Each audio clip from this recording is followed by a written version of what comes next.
Hi friends, welcome to our channel. இன்னைக்கு நம்ம வேர்க்கடலை சின்ன வெங்காய சட்னி எப்படி செய்யறதுன்னு இந்த வீடியோல பார்க்க போறோம். இந்த சட்னி சூடா இட்லி, ஊத்தப்பம் எல்லாத்துக்குமே சூப்பரா இருக்கும். கண்டிப்பா இதே போல ட்ரை பண்ணி பாருங்க. இப்போ எப்படி செய்யலாம்னு பார்க்கலாம். இதுக்கு ஒரு கடாய் ஹீட் பண்ணிட்டு 1 டேபிள்ஸ்பூன் அளவுக்கு நல்லெண்ணெய் சேர்த்திருக்கேன். இது கூட 1/4 கப் அளவுக்கு வறுத்த வேர்க்கடலை சேர்த்துக்கலாம். இது கொஞ்சம் கலர் மாறணும், அந்த அளவுக்கு வறுத்து தனியா எடுத்து வச்சுக்கோங்க. இப்போ தனியாக எடுத்ததுக்கு அப்புறமா அதே கடாயில் 1 டேபிள்ஸ்பூன் அளவுக்கு நல்லெண்ணெய் சேர்த்துருக்கேன். இது கூட ஒரு 30 சின்ன வெங்காயத்தை தோல் உரிச்சிட்டு சேர்த்துக்கலாம். காரத்துக்கு ஒரு 4 பட்டை வத்தல் சேர்த்துக்கோங்க. ஒரு 4 பல் பூண்டு சேர்த்துக்கலாம். சேர்த்துட்டு இது எல்லாமே கலர் நல்லா மாறட்டும். காரம் இது அதிகமான வத்தன்றனால 4 சேர்த்துருக்கேன். காரம் கம்மியான வத்தல்னா ஒரு 5லேருந்து 6 வத்தல் சேர்த்துக்கோங்க. இது கூட ஒரு கையளவுக்கு ஃப்ரெஷ்ஷான கொத்தமல்லி சேர்த்துருக்கேன்.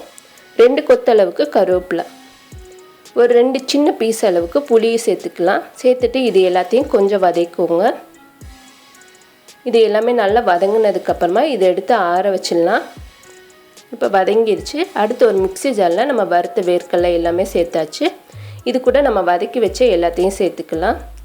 இது நீங்கள் கெட்டியாக அரைச்சிங்கன்னா துவையல் பதத்துக்கு கூட ரெடி பண்ணிக்கலாம். நல்லா சூடான சாதம், ரசம் சாதம், தயிர் சாதம் எல்லாத்துக்குமே இது சூப்பராக இருக்கும். இப்போ இது கொஞ்சமாக தேவையான அளவுக்கு உப்பு சேர்த்துக்கோங்க. இது கூட கொஞ்சம் தண்ணி ஊற்றி நல்லா நைஸாக அரைச்சி எடுத்துக்கலாம். இப்போ நல்லா நைஸாக அரைச்சதுக்கப்புறமா தேவையான அளவுக்கு தண்ணி ஊற்றி கலந்து வச்சுருக்கேன். அடுத்து நம்ம தாளிக்கிறத பார்க்கலாம்.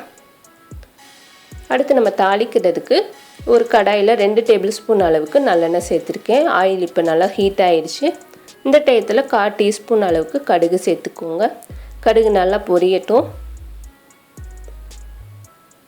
கடுகு நல்லா பொரிஞ்சதுக்கப்புறமா ஒரு 2 கொத்தளவுக்கு ஃப்ரெஷ்ஷான கருவேப்பிலை சேர்த்துக்கோங்க.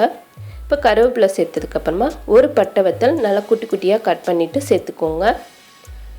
சேர்த்துட்டு எல்லாம் பொரிஞ்சதுக்கப்புறமா இதை சட்னியோட மிக்ஸ் பண்ணிக்கலாம். சூடாக இட்லி, ஊத்தப்பம், சப்பாத்திக்கு எல்லாத்துக்குமே இந்த சட்னி சூப்பராக இருக்கும். இப்போ நம்மளோட வேர்க்கடலை சின்ன வெங்காய சட்னி ரெடி ஆயிடுச்சு. இதை நீங்களும் கண்டிப்பாக ட்ரை பண்ணி பாருங்கள். இந்த வீடியோ உங்களுக்கு பிடிச்சிருந்துச்சுன்னா லைக் பண்ணுங்கள், ஷேர் பண்ணுங்கள், மறக்காமல் நம்மளோட சேனலுக்கு சப்ஸ்கிரைப் பண்ணுங்கள். தேங்க்யூ.